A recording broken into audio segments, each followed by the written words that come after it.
Sometimes, the most dangerous prison is not the walls around us, but the lies we tell ourselves every day. And sometimes, it takes just one moment, one broken reflection, to set us free. In the small village of Ndalama, where the red earth meets the endless sky, there lived a young woman named Zesiro.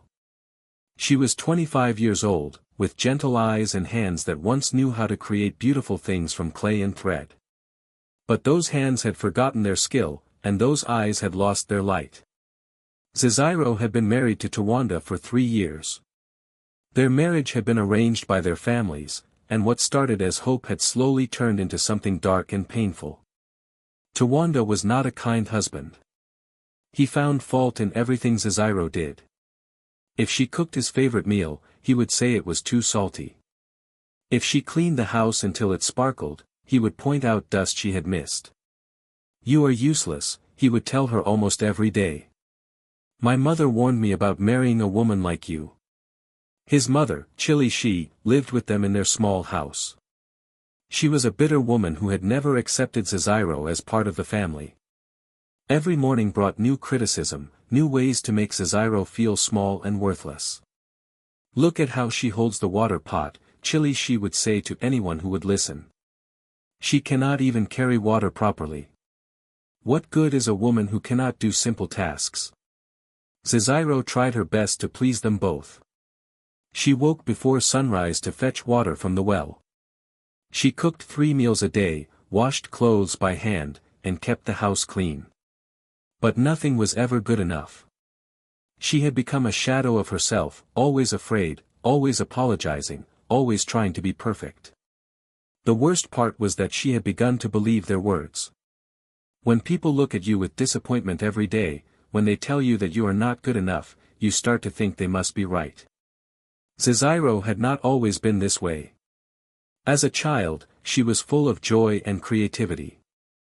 Her father, Jelani, had been a potter, and he had taught her to work with clay. Her hands could shape beautiful bowls, decorative pots, and small sculptures that made people smile. "You have a gift, my daughter," her father would say as they worked together in his small workshop. "Never let anyone tell you that your hands cannot create magic." Zesiro had also learned to sew from her grandmother. She could embroider flowers so real they seemed to grow from the fabric. She could mend torn clothes so well that they looked better than new. People in the village would bring their damaged items to her, knowing she could fix what seemed broken beyond repair. But when she married Tawanda, all of that changed. Her new family did not value her skills. They saw her creativity as a waste of time. "Art cannot feed a family," Chileshe had said when she saw Zesiro working on a small clay pot.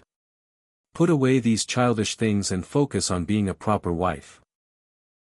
Slowly, Zesiro packed away her tools. The clay dried and cracked. The thread and needles were stored in a box under the bed. Her hands, which had once created beauty, now only scrubbed and cleaned and served. She told herself that this was what growing up meant. This was what being a wife required. She convinced herself that her dreams had been selfish, that her art had been meaningless. But deep inside, a part of her missed the girl who had believed in magic. Zesiro's younger sister, Namiro, was 18 years old and still unmarried. She would visit Zesiro once a week, bringing news from their family home and trying to bring some light into her sister's dark world. Namiro could see the changes in Zesiro. Her sister had become quiet and careful, always looking over her shoulder, always worried about making mistakes. "Sister," Namiro said one afternoon as they sat outside the house, "do you remember when you made that beautiful pot with the dancing figures around the rim? I still have it. It sits on my shelf and makes me happy every time I look at it." Zesiro's eyes filled with tears. She did remember that pot. She had been so proud of it, so excited to show it to everyone. "That was a long time ago," she whispered. "I was young and foolish then." "You were not foolish," Namiro said firmly. "You were talented and happy. What happened to that person?" Before Zesiro could answer, Tawanda's voice called from inside the house. "Zesiro. Where is my food? Must I wait all day?" Zesiro jumped up quickly, fear flashing across her face. I must go. Tawanda is waiting. Namiro watched her sister hurry into the house, her heart breaking for the woman who had once been so full of life and dreams. That night, Namiro lay in her own bed thinking about her sister's sad eyes. She made a promise to herself that she would never let anyone make her feel small the way Zesiro had been made to feel small. Every day was the same for Zesiro. She would wake before the sun rose and begin her endless list of chores. Fetch water, start the fire, prepare breakfast, serve Tawanda and his mother, clean the dishes, sweep the floor, wash clothes, prepare lunch, clean again, prepare dinner, serve again, clean again. Between these tasks, she would endure constant criticism. Nothing she did was right. If she finished her work quickly, they said she had done it carelessly. If she took time to do it well, they said she was too slow. Look at Jengo's wife, Chileshe would say, comparing Zesiro to other women in the village. She has given her husband 3 sons already. What have you given us? Nothing but disappointment. This was Zesiro's deepest pain. She and Tawanda had been trying to have children, but it had not happened yet. In their culture, people often blamed the woman when a couple could not have babies. Zesiro carried this weight like a stone in her chest. Maybe if you were a better wife, Tawanda would say cruelly, the ancestors would bless us with children. These words cut deeper than any knife. Zesiro began to believe that she was broken, that something was wrong with her, that she deserved the treatment she received. She stopped looking at herself in mirrors. When she had to use the small mirror in their bedroom to braid her hair, she would focus only on her hands, never meeting her own eyes. She was afraid of what she might see there. Chileshe loved to compare Zesiro to other wives in the village. Every woman became an example of what Zesiro was not. Adama's wife keeps such a clean house, she would say. Her floors shine like water. Kesai's wife is so organized. Her husband never has to wait for anything. Mweo's wife is pregnant again. She knows how to please her husband. Each comparison was like a small cut, and over time, these cuts created deep wounds in Zesiro's heart. She began to see other women as competition instead of potential friends. She became jealous of their apparent happiness, their children, their husbands who seemed to treat them better. What Zesiro did not know was that many of these women had their own struggles. Some were also dealing with difficult husbands or mothers-in-law. Some were pretending to be happy when they felt broken inside. Some were also hiding their real selves behind masks of perfection. But comparison is a trap that makes us blind to the truth. It makes us think that everyone else has a perfect life while we are the only ones who struggle. Zesiro fell deeper into this trap every day, measuring herself against impossible standards and always finding herself lacking. One evening, after a particularly difficult day, Zesiro sat alone in her bedroom. Tawanda had gone to drink with his friends, and Chileshe was visiting her sister in the next village. For the first time in weeks, Zesiro was completely alone. She found herself sitting in front of the small mirror on her dresser. It was an old mirror with a crack running down one side, but it had been a wedding gift from her grandmother, so she kept it. As she looked at her reflection, Zesiro barely recognized the woman staring back at her. Her face was thin and tired. Her eyes had lost their sparkle. Her shoulders were bent forward as if she was carrying a heavy load. "Who are you?" she whispered to the reflection. The woman in the mirror looked like someone who had given up on life. Someone who had forgotten how to smile with joy instead of fear. Someone who had lost herself completely in trying to please others. Zesiro realized that she had been living like an actor playing a role she hated. Every day, she put on the performance of being the perfect wife, the grateful daughter-in-law, the woman who deserved criticism and blame. But looking at herself now, she could barely remember who she had been before she started playing this role. The face in the mirror was not really hers. It was the face of someone else's expectations, someone else's definition of what she should be. The next morning brought new cruelty. Zesiro had prepared breakfast carefully, making sure the porridge was exactly the way Tawanda liked it. But when he tasted it, his face twisted with disgust. "This is terrible," he said, pushing the bowl away. "Did you forget how to cook overnight?" "I am sorry," Zesiro said quickly. "Let me make something else."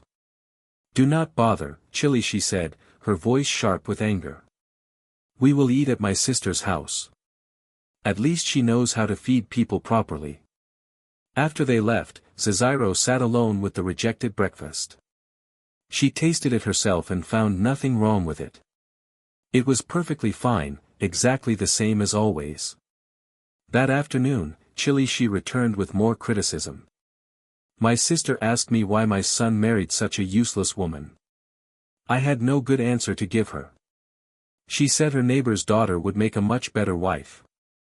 Young, fertile, and skilled in all the domestic arts." The words hit Zesiro like physical blows. She felt something breaking inside her chest, something that had been stretched too thin for too long. That evening, when Tawanda came home drunk and started shouting at her for imaginary mistakes, something inside Zesiro finally snapped. She ran to her bedroom and locked the door, ignoring his angry pounding and demands that she come out. Zesiro stood in front of her mirror, shaking with anger and pain. For 3 years, she had tried to be perfect. She had sacrificed her dreams, her creativity, her joy, her very identity. And for what? She was still criticized every day. She was still told she was not good enough. Nothing she did mattered. No amount of effort could satisfy people who were determined to find fault. "Look at yourself," she said to her reflection, tears streaming down her face. "Look what you have become." The woman in the mirror looked broken and defeated. This was not who she was meant to be. This was not the life she was meant to live. "I am not useless," she said, her voice growing stronger. "I am not worthless. I am not the failure they say I am." As she spoke these words, something shifted inside her. The lies she had been believing began to crack like old paint. "I had dreams," she continued, her voice rising. "I had talents. I had value before I met them, and I still have value now." She thought about her father's words, "You have a gift, my daughter. Never let anyone tell you that your hands cannot create magic." She had let people tell her exactly that. She had let them convince her that her gifts were worthless, that her dreams were foolish, that her true self was something to be ashamed of. In her anger and pain, Zesiro reached for the mirror with shaking hands. She wanted to look closer at the woman in the reflection, to understand how she had lost herself so completely. But her hands were trembling too much. The mirror slipped from her grasp and crashed to the floor, shattering into dozens of pieces. For a moment, Zesiro stared at the broken glass in shock. Her grandmother's mirror, her wedding gift, was destroyed. But then something strange happened. Instead of feeling more upset, Zesiro felt a sense of relief wash over her. The mirror that had shown her lies was broken. The reflection that had become her prison was scattered across the floor. She knelt down and looked at the pieces. In each fragment, she could see a different part of herself. One piece showed her eyes, not tired and defeated, but thoughtful and intelligent. Another showed her hands, not clumsy and worthless, but strong and capable. As she looked at these broken pieces, Zesiro realized something powerful.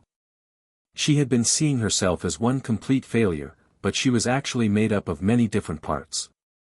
Some of those parts had been damaged by cruel treatment, but other parts were still whole and beautiful. The real Zesiro was not the reflection she had been staring at every day. The real Zesiro was complex and valuable and worthy of love. That night, as Zesiro swept up the pieces of the broken mirror, she made a decision that would change her life forever. She would stop trying to be the perfect wife that Tawanda and Chileshe wanted her to be. She would stop living for their approval and start living for herself. It was a terrifying decision. She had no idea what would happen if she stopped accepting their criticism in silence. She had no idea how they would react if she started standing up for herself. But she knew that continuing to live as she had been living was slowly killing her spirit. The broken mirror had shown her that she was already damaged by trying to be someone she was not. The next morning, when Chileshe started her usual complaints about breakfast, Zesiro did something she had never done before. She looked her mother-in-law directly in the eyes and spoke calmly but firmly. "The breakfast is perfectly fine," she said. "If you do not like it, you are welcome to cook your own food." Chileshe's mouth fell open in shock. For 3 years, Zesiro had never spoken back, never defended herself, never challenged any criticism. "How dare you speak to me that way?" Chileshe snapped.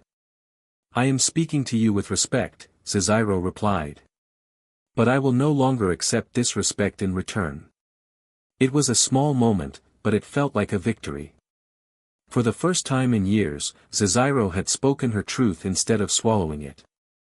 That afternoon, while Tawanda was at work and Chileshe was sulking in her room, Zesiro did something she had not done in 3 years. She pulled out the box from under her bed and opened it. Inside were her old pottery tools, her sewing supplies, and some pieces of unfinished work. Everything was covered in dust, but it was all still there, waiting for her. She picked up a small lump of clay that had hardened with age. As she held it in her hands, memories came flooding back. The feel of wet clay spinning on a wheel. The satisfaction of creating something beautiful from nothing. The joy of seeing people smile when they saw her work. Her hands remembered what to do. Even after 3 years of neglect, they still knew how to coax beauty from raw materials. She spent the afternoon working with the clay, not trying to make anything perfect, just enjoying the feeling of creation. Her fingers moved with growing confidence, shaping and smoothing, bringing life to the lifeless earth. When Tawanda came home and saw her covered in clay, his reaction was predictable. "What is this mess?" he demanded. "Why are you wasting time with children's games?" But this time, Zesiro did not immediately apologize and put everything away. Instead, she looked at him calmly. "I am working with clay," she said simply. "This is something I am good at." "You are good at nothing," he snapped. "Clean this up and start dinner." Zesiro felt the old fear rise in her chest, the urge to obey without question. But she thought about the broken mirror and the decision she had made. "I will cook dinner after I finish this piece," she said quietly. The next day, Namiro came to visit and found Zesiro in the courtyard, working on a small pot. Her sister's face was different, more alive, more like the old Zesiro that Namiro remembered. "Sister!" Namiro exclaimed with joy. "You are creating again." Zesiro looked up and smiled, a real smile, not the nervous, fearful expression that had become her normal face. "I remembered something," she said. "I remembered who I used to be before I tried to become someone else." Namiro sat down beside her sister and watched her work. The pot was taking shape beautifully, with elegant curves and a graceful form. "What happened?" Namiro asked. "You seem different." Zesiro told her sister about the broken mirror, about the decision she had made, about the small acts of standing up for herself. "I am still afraid," she admitted. "Tawanda and his mother are very angry with me. But I realized that they were already angry with me when I was trying to please them. At least now I am being true to myself." Namiro felt proud of her sister and also worried for her. "What will you do if they try to make you stop?" "I do not know," Zesiro said honestly. "But I know I cannot go back to living the way I was living. That person in the mirror was dying a little more each day." She held up the pot she was working on. It was not perfect, but it was beautiful in its own way. "This pot has cracks and rough spots," she said. "But it is real. It is honest. I would rather be imperfect and authentic than perfect and false." That evening, Chileshe decided that Zesiro's new behavior had gone too far. She waited until Tawanda came home, then called a family meeting. "Your wife is becoming disrespectful and disobedient," she told her son. Today I found her playing in the dirt instead of preparing for your arrival home. Tawanda's face darkened with anger. He had been drinking again, which always made his temper worse. Is this true? He demanded of Zesiro. Are you neglecting your duties to play with clay like a child? In the past, Zesiro would have immediately apologized and promised to do better. But now she took a deep breath and spoke her truth. I spent 1 hour working on pottery after I completed all my household tasks, she said calmly. The house is clean, dinner is ready, and your clothes are washed. I have neglected nothing. Your only job is to take care of this house and this family, Tawanda shouted. You have no time for hobbies and games. I am a human being, not just a servant, Zesiro replied, her voice shaking but determined. I have value beyond what I can do for other people. The words hung in the air like thunder. Never before had Zesiro spoken about her own value, her own worth as a person. Chileshe gasped in outrage. How dare you? You are nothing without this family. You should be grateful that my son married you at all. Something broke loose inside Zesiro's chest, not something painful this time, but something powerful and true. I was somebody before I married your son, she said, standing up straighter. I had skills and dreams and values. I forgot that for a while, but I remember it now. The argument that followed was the worst Zesiro had ever experienced. Tawanda screamed at her, calling her ungrateful and selfish. Chileshe threatened to tell the whole village what a terrible wife she was. Both of them demanded that she give up her pottery and return to being the obedient woman they wanted her to be. But Zesiro had seen too much truth to go back to living lies. She had remembered who she really was, and she could not forget again. If you cannot accept me as a whole person with my own interests and talents, she said quietly, then perhaps we need to reconsider this marriage. The word surprised everyone in the room, including Zesiro herself. She had not planned to threaten divorce, but the words came from a deep place of self-respect that she was just rediscovering. You would not dare, Tawanda snarled. Where would you go? What would you do? No one else would want a woman like you. For a moment, fear gripped Zesiro's heart. He was right that leaving would be difficult and frightening. She had no money of her own, no place to go, no way to support herself. But then she remembered her hands shaping clay that afternoon. She remembered the skill that still lived in her fingers, the creativity that still burned in her heart. I would rather be alone and honest than married and living a lie, she said. The room fell silent. Everyone could feel that something fundamental had changed.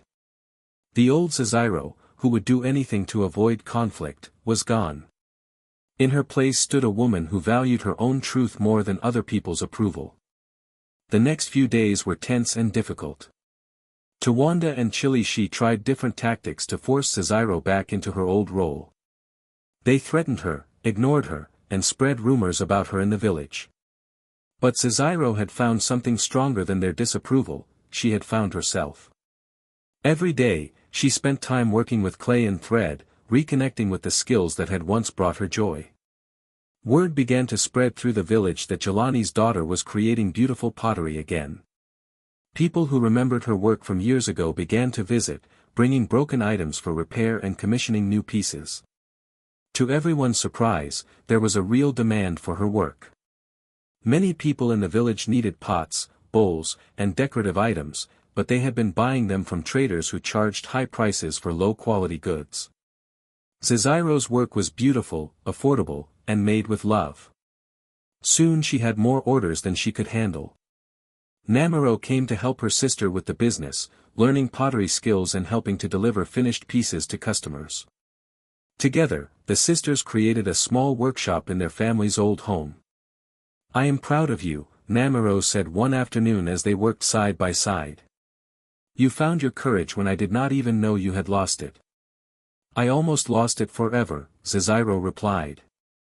If that mirror had not broken, I might have kept living that lie until it killed my spirit completely. She held up a beautiful bowl they had just finished, decorated with dancing figures around the rim, the same pattern she had loved as a young girl. "This bowl is not perfect," she said, pointing to a small crack near the handle.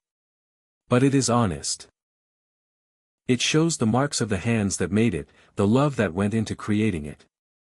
6 months after the mirror broke, Zesiro made a final decision about her marriage. Despite all her efforts to create a new kind of relationship with Tawanda, he could not accept the woman she had become. He wanted his old, obedient wife back, not this new person who had opinions and dreams and self-respect. With support from her family and her growing pottery business, Zesiro chose to end her marriage and start a new life as an independent woman. It was a difficult decision that required great courage, but she knew it was the right choice for her happiness and self-respect. She moved back to her family home with Namiro, and together they built a successful pottery business. Their workshop became a gathering place for women in the village who also struggled with finding their own voices and value. Zesiro began teaching other women pottery skills, but more importantly, she taught them about self-worth and the courage to be authentic. She would tell them about the broken mirror and what it had taught her. "Sometimes we need to break the reflections that show us lies," she would say. "Sometimes we need to shatter the image that others have forced us to see as ourselves." Many women found inspiration in Zesiro's story. Some left abusive relationships. Others started their own businesses or pursued education. All of them learned that their worth was not determined by other people's opinions. Years later, Zesiro married again, this time to a kind man who valued her creativity and supported her independence. Together they had children who grew up watching their mother create beautiful art and run a successful business. But Zesiro never forgot the lesson of the broken mirror. In her workshop, she kept a small piece of the original glass as a reminder of the day she chose truth over lies, authenticity over approval, her real self over the false reflection she had been forced to accept. The broken mirror had set her free, and she spent the rest of her life helping other women break their own mirrors of deception and discover their real selves. This story teaches us that sometimes the greatest prison is not physical walls, but the false image of ourselves that we carry in our minds. When we live our lives trying to please others, trying to fit into boxes that do not fit our true shape, we lose touch with who we really are. Zesiro's broken mirror represents that moment when we stop accepting lies about ourselves and start seeing our true value. It shows us that we do not need other people's approval to have worth, and that our real selves are always more valuable than any fake version we might create to please others. The story also teaches us about the power of rediscovering our talents and passions. When Zesiro returned to her pottery, she was not just picking up a hobby, she was reconnecting with her authentic self and finding a source of strength and independence.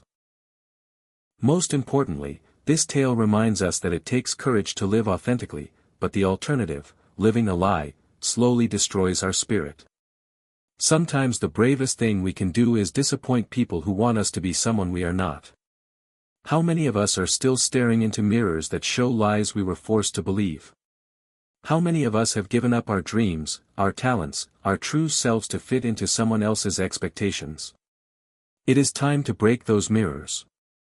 It is time to stop living for the approval of others and start living for the truth of who we are. If this story touched your heart, please subscribe to our channel and share it with someone who might need to hear this message. Someone you know might also be trapped in their own false reflection, waiting for the courage to break free. Ring that notification bell and join our community of people who believe in the power of authentic living and the courage to be our real selves. What false mirrors do you need to break in your own life? Tell us in the comments. Sometimes sharing our struggles helps others find their own courage. Until next time, remember, you are valuable exactly as you are, not as others want you to be. Your real self is always worth fighting for. Thank you for listening, and we will see you in the next story.